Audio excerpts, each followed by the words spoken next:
Also Frankenstein steht hinter allem. Hallo und herzlich willkommen zu Frankensteins Kaiju-Verse. Bei uns kommt es auf die Größe an. 1958 brachte die Toho Bijō to Aikitai Ningen heraus. Der Titel bedeutet Die Schöne und der Flüssigmensch. Daraus machte der deutsche Verleih Das Grauen schleicht durch Tokio. Dieser Film ist der erste Teil der sogenannten Transforming Human Series der Toho. Die lose Trilogie wurde 1960 noch mit The Secret of the Tellegen und Human Vapor erweitert.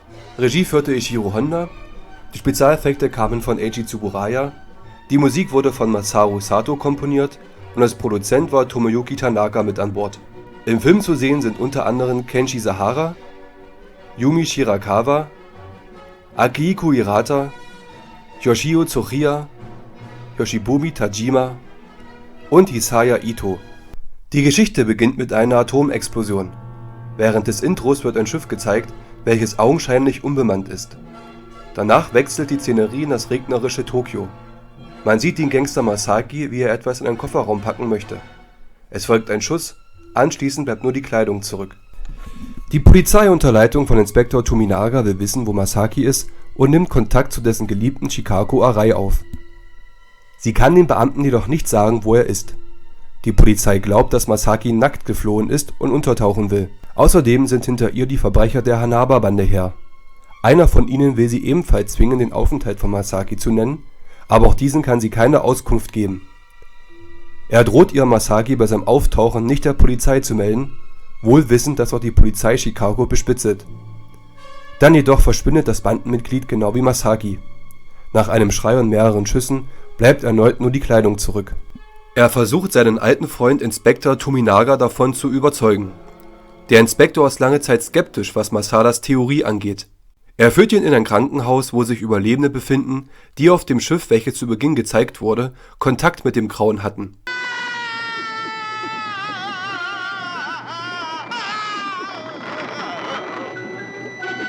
Masada führt ein Experiment mit einer Kröte durch. Die Kröte befindet sich in einem Gefäß, in dem er radioaktiven Fallout hineinführt. Anschließend löst sich die Kröte auf.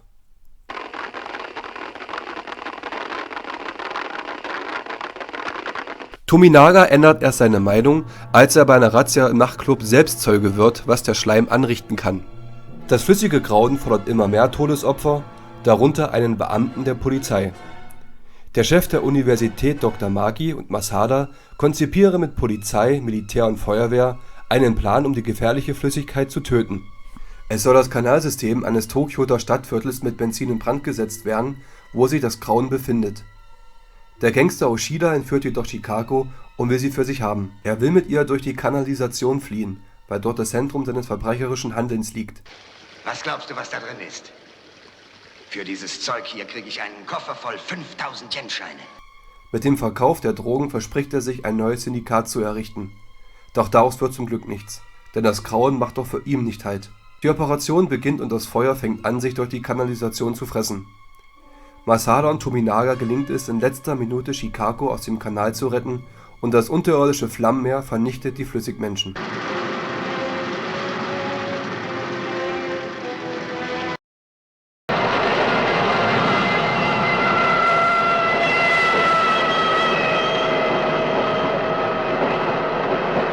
Die Geschichte für diesen Film hat einen tragischen Hintergrund. Bei den Dreharbeiten zu Weltraumbestien aus dem vorigen Jahr kam Schauspieler Hideo Unagami die Idee, was wäre, wenn ein Flüssigmensch durch die Radioaktivität der Atomversuche entsteht. Unagami erzählte die Geschichte Produzent Tanaka.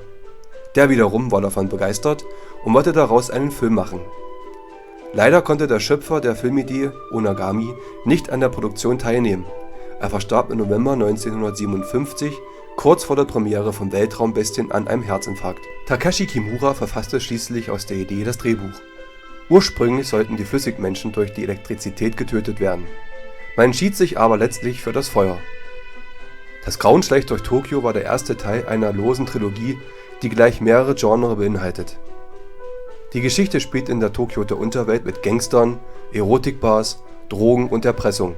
Unterstrichen wird die Handlung mit einem interessanten Film-Noir-Setting.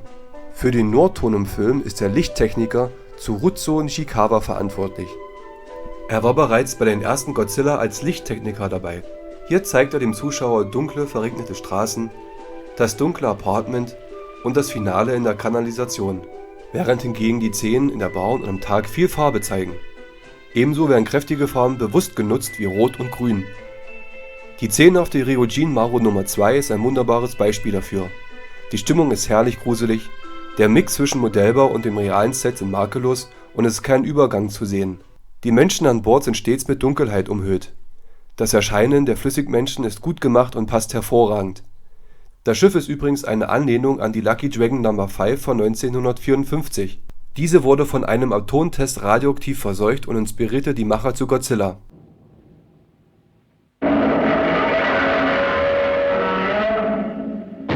Die Auswirkungen von Atomtests und die Konsequenzen des radioaktiven Fallouts sind auch die Botschaft des Films. Wir können jetzt schon als sicher ansehen, dass diese flüssigen Wesen in radioaktiv verseuchten Gebieten entstehen. Also in Gegenden, auf die Aschenregen niedergegangen ist. Für Regisseur Honda, der im Zweiten Weltkrieg kämpfen musste und nach der Kapitulation Japans durch das zerstörte Hiroshima lief, war es eine neue Erfahrung, den Schrecken der Atomversuche für die Zuschauer näher zu bringen. Denn dieses Mal tritt kein riesenhaftes Kaiju wie Godzilla im Film auf, der die Botschaft transportiert, sondern flüssiger, grüner Schleim, der aus dem Nichts auftauchen kann. Dieser Schleim kann sich dann aber zu einem Flüssigmenschen verwandeln. Sie sind also flüssige Lebewesen, die die geistigen Funktionen eines Menschen besitzen. Das könnte ja den Untergang der Menschheit bedeuten. Der Schleim war eine Algenmasse, die zur Herstellung von kosmetischen Lotionen verwendet wurde. Dieses Ausgangsmaterial wurde in großen Mengen gekauft, zerkleinert, über Nacht in lauwarmes Wasser eingeweicht und dann jeden Morgen zur richtigen Konsistenz aufgerührt. Einige Szenen wurden rückwärts abgespult, um den Effekt des vorwärts kriechenden Schleimes zu erzeugen. Bei einigen Szenen wurden die Aufnahmen seitlich gedreht und bei der Endbearbeitung für die Zuschauer richtig rumgedreht. Die Flüssigmänner werden im Japanischen als Kaijin bezeichnet, was wörtlich übersetzt mysteriöse Person bedeutet.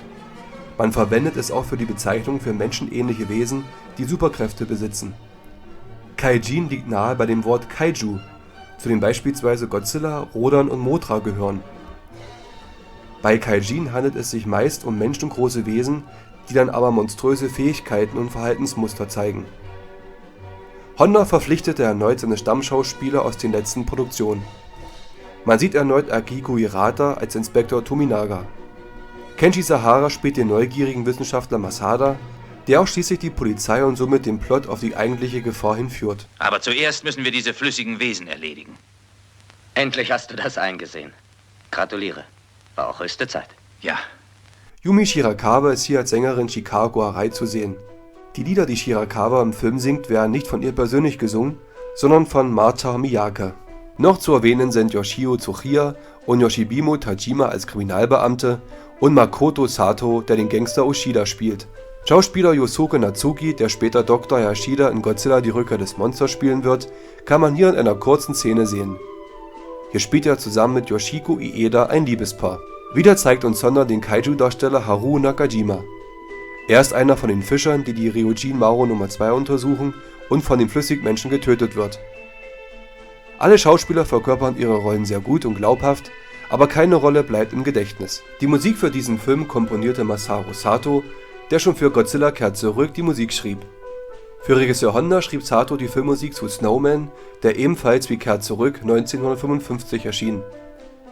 Er hat hier einen sehr schönen und rhythmischen Soundtrack komponiert, dessen Hauptthema ohrwurmtauglich ist.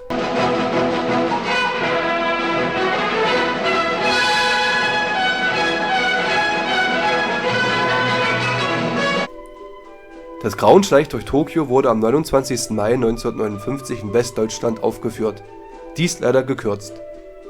Anolis Entertainment nahm den Film in ihr Sortiment auf und brachte ihn ungekürzt heraus. Der Film bekam in Japan gemischte Kritiken, dafür aber äußerst positive aus den USA. Als der Film einige Jahre später besprochen wurde, meinte Honda, dass es ihm wichtig gewesen ist, die sozialen Probleme des Drogenkonsums zu zeigen.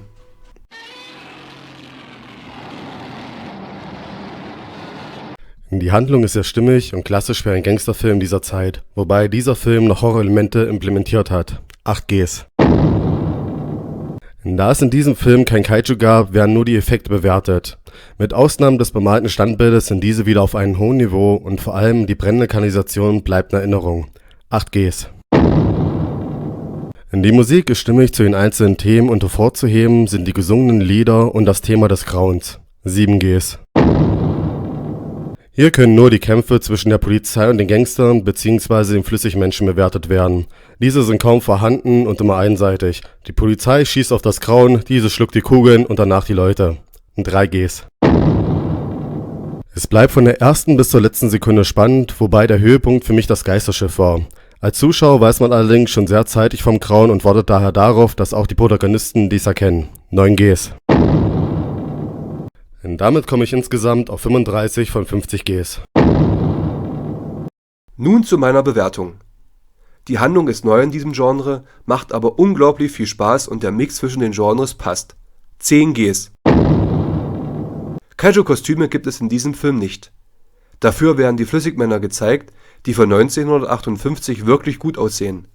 Ab und zu gibt es einen Effekt, der nicht so gut getroffen ist, aber da kann man drüber wegsehen. Effektmäßig ist das Ende ein absoluter Hingucker, wie Tsuburaya die Kanalisation in Brand steckt und sich das Feuer langsam durch die Kanäle an die Oberfläche Tokios arbeitet. 9 Gs. Für mich ist hier Masaru Satos Musik um einiges besser als in Godzilla kehrt zurück. Er kündigt das Erscheinen der Flüssigmänner an und das Hauptthema des Films ist schön flott. Da kann man als Fan überhaupt nicht meckern. 10 Gs. Kämpfe gibt es hier eigentlich nicht. Daher bewerte ich die Interaktion der Darsteller mit den Flüssigmenschen. Diese sind schön gemacht, auch wenn Chicago in einer Szene, während der Schleim unter der Tür auf sie drauf zukommt, kein Anzeichen macht, loszurennen, um sich zu retten. Das ist schon sehr klischeehaft. 8 Gs. Das Tempo ist sehr angenehm, gerade in Szenen, die man als Zuschauer wirklich genießen kann, wie die verregnete Nacht in Tokio, die Szene auf dem Schiff, als auch das Ende sind schön erzählt. Einzig die beiden Szenen in der Bar sind oftmals langatmig. 8 Gs. Damit komme ich auf 45 von 50 Gs. Zusammen mit Max seiner Bewertung kommen wir auf insgesamt 40 von 50 Gs.